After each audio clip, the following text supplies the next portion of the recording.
This afternoon we've been dispatched to Gannett Rock at Muriwai Beach. Reports of a 60-year-old female that has been walking down the track. She has tripped, twisted her ankle, possibly broken.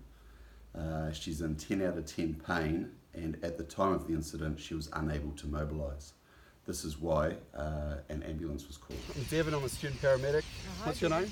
Christine. Hey Christine, what's been going on? Well, I'm coming up for a walk today, and then coming down here, stupid thing, I've worn jandals, and that's not stupid, it's a Kiwi thing to do, isn't it? We all wear jandals. Well, and I've rolled my ankle in a pothole. Yeah, there's a few nasty looking potholes coming down here, isn't there? There is. Well, where's your pain level at the moment? 0 being none, 10 being the worst pain you've ever had? No, at the moment, no, it's probably only a 6. About a 6? Yeah. Okay, well that's considerably better, isn't it? A lot better, but Yeah. still, I know that there's something I've done. You've done something there, yeah, right. Okay, do you mind, I've got my offsider here, they're going to take a set of vitals from you. You're okay with that? Yeah. Okay, cool.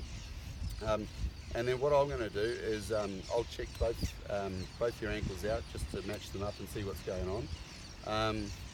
But first things first, so your pain, you said you're about 6 out of 10, so that's considerably better.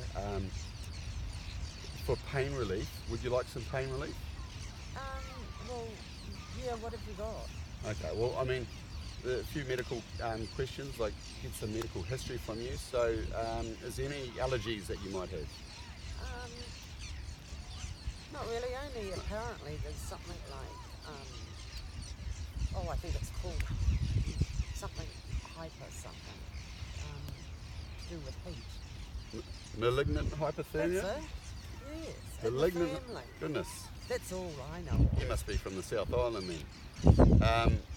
Okay, malignant hypothermia. Okay, so that's one contraindication of methoxyflurane.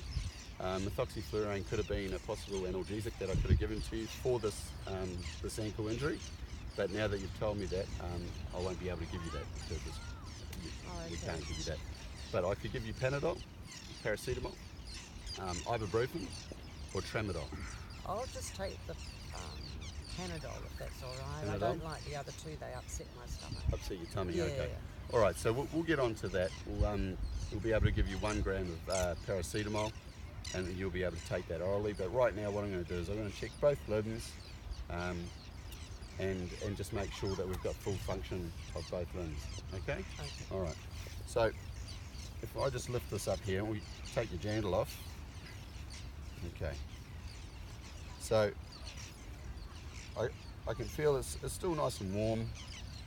If I'm going to palpate through here, you just tell me when it gets sore. It's all bearable. Oh, there's not. There? Okay, you got a bit of a graze Yeah. there too, don't you? Okay.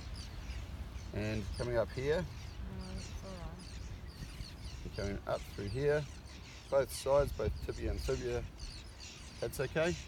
Yeah. Okay, leave that there. Take that one off. There we go. Okay. So both feet are still warm to touch. Taking the pedal pulses on both feet. And they're both strong on both feet. That's telling me that you've got good circulation coming down both your legs and your feet, and we don't have any vascular compromise. Okay? Now, if I go like this, do they feel both the same? Yeah, they feel the same. What about under here? Oh, It tickles? Righto. Well, that means that feels the same too, doesn't it? it does. Okay. All right, well, we won't do that again. Okay, can you wriggle your toes? Wriggle your toes. That's really good. Now, lift your toes towards you. Yep. And can you take your feet all the way up? It's just, is it tender? Oh, this one Bit is. tender? Okay.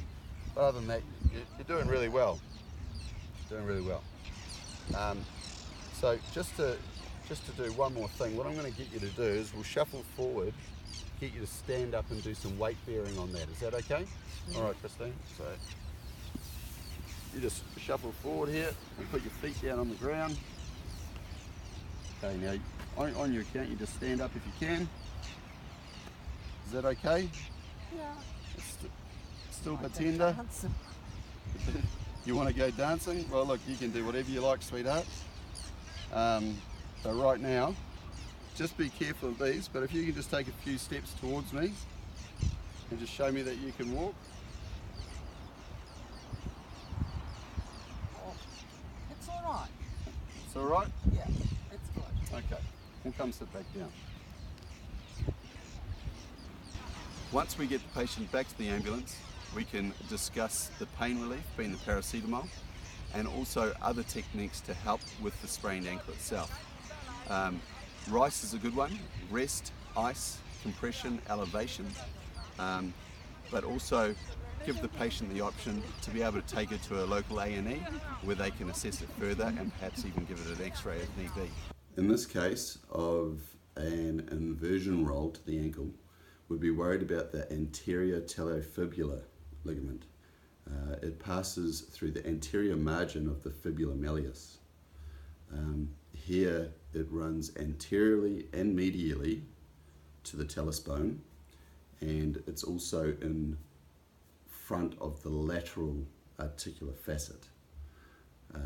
These injuries are quite high. They happen about 65 to 68% of ankle rolls. Early in my assessment, I asked the patient about her pain level.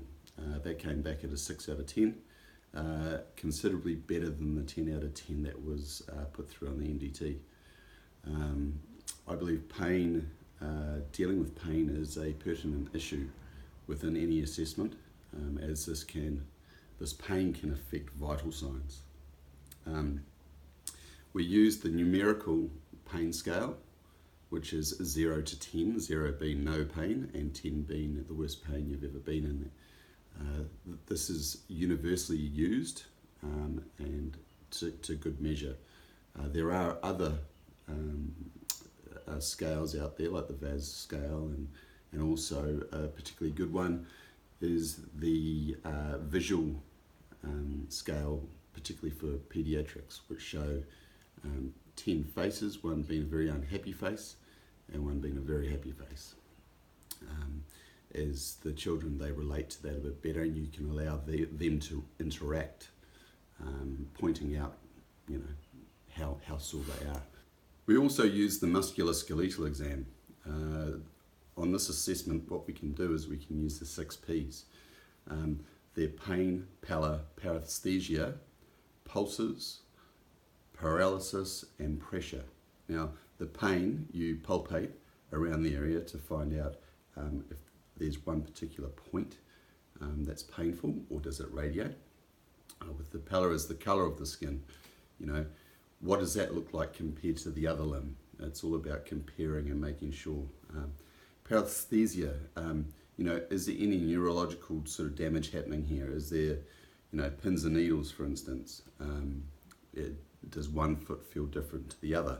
Is this normal or is it not normal? The pulses, when you get a distal pedal pulse, you can then determine the strength of the circulation going to that particular limb, and just to make sure that there's no compromise there.